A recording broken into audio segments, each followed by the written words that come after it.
प्रेम का परिणय सूत्र। प्रेम ना तो दिखाई देता है और ना ही इसे नापने का कोई मापदंड है। यह ऐसी कोमल अनुभूति है जिसे सिर्फ हृदय से महसूस किया जाता है। प्रेम जितना सरल और निर्मल है, उसकी व्याख्या उतनी ही जटिल है। यदि दार्शनिक दृष्टिकोण से देखा जाए तो प्रेम आनंदित कर देने वाला वह भाव है जिसके एहसास से मनुष्य का अंतर्मन पुलकित हो उठता है।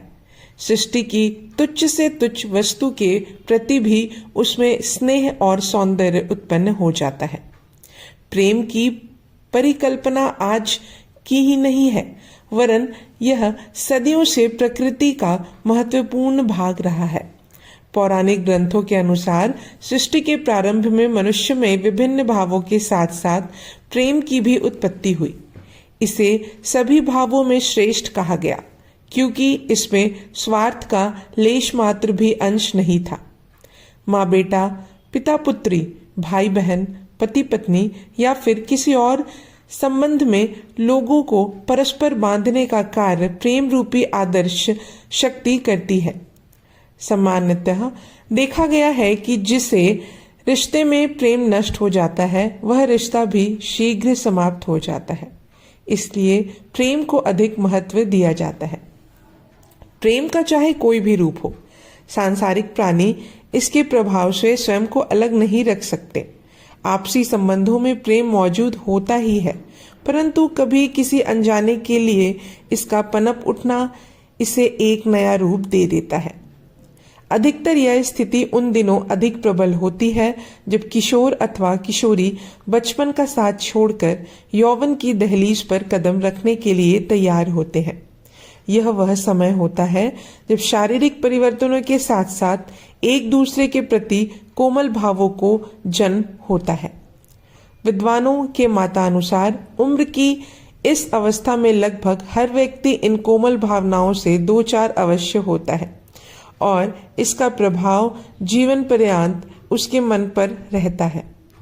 कई बार प्रेम का प्रभाव इतना गहरा होता है कि वह मनुष्य को पुराने ढर्रे से खींचकर एक नए युग की ओर मोड़ देता है।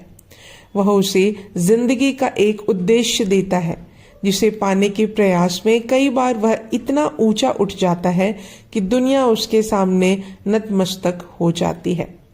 ऐसा ही कुछ सरोजनी के साथ भी हुआ।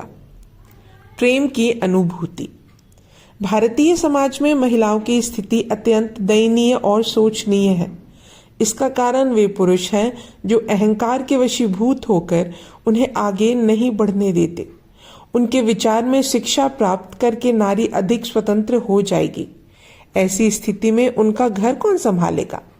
असहाय और कोमल नारी जब शक्ति संपन्न एवं सुदृढ़ होकर उनके सामने खड़ी होगी तो वे कैसे उनका मानसिक अथवा शारीरिक शोषण करेंगे? यह सोच केवल अशिक्षित या निम्न वर्गीय लोगों की नहीं है, वरन कई शिक्षित तथा उच्च वर्गीय लोग भी ऐसी सोच रखते हैं। ज्ञानवान होते हुए भी वे नहीं समझते कि नारी का शिक्षित होना तथा उनके साथ कंधे से कंधा मिलाकर चलना समाज और परिवार की उन्नति का परिचायक है। इससे न केवल समाज से रूढ़िवादिता का अंत होगा, बल्कि एक ऐसे राष्ट्र का निर्माण होगा जिसमें सभी अपने अधिकारों एवं कर्तव्यों के प्रति जागरूक होंगे। डॉक्टर अघोरनाथ के घर में बैठक आयोजित की गई थी, जिसमें हैदराबाद के कुछ विचारक, प्रोफेसर तथा प्रतिष्ठित व्यक्ति सम्मिलित थे। वार्तालाप के दौरान नारी शिक्षा का विषय छिड़ गया। इसके संदर्भ में उपस्थित विचारक अपने अपने विचार व्यक्त कर रहे थे। उपर्युक्त विचार गोविंद राजुलु नायडू नामक एक युवक के थे। कुछ दिन पूर्व ही वे एडिनबरा यूनिवर्सिटी से चिकित्सा शास्त्र में डॉक्टरेट करके लौटे थे। उनकी योग्यता से प्रभावित होकर हैदराबाद के निजाम ने उन्हें शाही सेना के चिकित्सा विभाग का अध्यक्ष नियुक्त कर दिया था। अघोरनाथ उनसे भली भांति परिचित थे। उनके सुधारवादी विचारों ने उन्हें मोह लिया था, इसलिए बैठक में उन्हें विशेष रूप से आमंत्रित किया गया था। यह भारत देश की विडंबना है कि यहाँ नारी को सदैव दासी तुल्य समझा गया। उसे भोग विलास की वस्तु मानकर घर की सीमाओं में बांधा गया। ऐसा करके राष्ट्र की आदि शक्ति हमने स्वयं ही नष्ट कर दी। इसके विपरीत पश्चिमी देशों में नारी की शक्ति को पहचान कर उसे आगे बढ़ने के लिए प्रेरित किया गया। उसी का परिणाम है कि आज वे हमसे कोसों आगे हैं। यद्यपि भारतीय सभ्यता विश्व की सबसे प्राचीनतम सभ्यता है, विश्व के लिए यह ज्ञान का स्रोत रही है, इसमें भी संदेह नहीं है, लेकिन उसका सबसे अधिक लाभ दूसरी सभ्यताओं को हुआ, जबकि हम जनक होकर भी इससे वंचित रह गए। हमने विश्व का मार्गदर्शन तो कर दिया, लेकिन अपनी संस्कृति में व्याप्त रूढ़िवादिता और पुराने सड़े गले रीति रिवाजों व परंपराओं को हम मरे हुए सांप की भांति गले में लपेटे रहे। यदि हम भारत की उन्नति और सुदृढ़ता चाहते हैं तो हमें प्रगतिशील विचारधारा को अपनाकर नारी शक्ति को आगे आने के लिए प्रेरित करना होगा। मन की कमजोरियों और रूढ़िवादिता को समाप्त करके परिवर्तन को अपनाना होगा। वस्तुतः नारी शक्ति ही एक सशक्त राष्ट्र की मजबूत नींव सिद्ध होगी। गोविंदराजुलू की बात समाप्त होते ही पूरा कक्ष तालियों की गड़गड़ाहट से गूंज उठा। उनके विचारों ने उपस्थित लोगों को प्रभावित किया था। विदेश से लौटे नवयुवक ने इन प्रगतिशील और महान विचारों को सुनकर अघोरनाथ प्रसन्न थे। स्नेहवश वे उनकी पीठ थपथपाने लगे। डॉक्टर नायडू को आमंत्रित करने पर उन्हें स्वयं पर गर्व हो रहा था।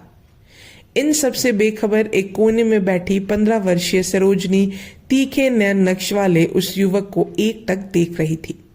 उनके विचारों ने उसे सम्मोहित सा कर दिया था। उनकी कही गई एक एक बात कानों में गूंज रही थी। उसके मन मस्तिष्क में विचित्र सी हलचल होने लगी।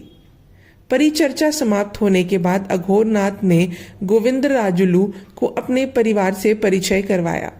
सरोजनी के काव्य प्रेम के बारे में डॉक्टर नायडू बहुत कुछ सुन चुके थे। दोनों के बीच अभिनंदन के साथ प्रश्नों एवं प्रत्युत्तरों का आदान प्रदान हुआ। यही वह समय था जब वे दोनों प्रेम की प्रथम अनुभूति से सराबोर हुए। जहां डॉक्टर नायडू के प्रगतिशील विचारों ने सरोजनी के हृदय को अपनी ओर खींच लिया था, वहीं उनका मासूमियत भरा चेहरा डॉक्टर नायडू के मन की गहराइयों में उतर गया। प्रेम ने भावुक सरोजनी पर कितना गहरा प्रभाव डाला था, इसका अनुमान उनकी प्रारंभिक कविताओं से लगाया जा सकता है। भावुकता की अधिकता के कारण वे अस्वस्थ भी रहने लगी थी, जो जीवन पर्यंत उनके साथ बनी रही। यह भाग यहीं समाप्त होता है। अब हम अगले भाग में जानेंगे ब्रह्म विवाह विधेयक। तब तक के लिए धन्यवाद।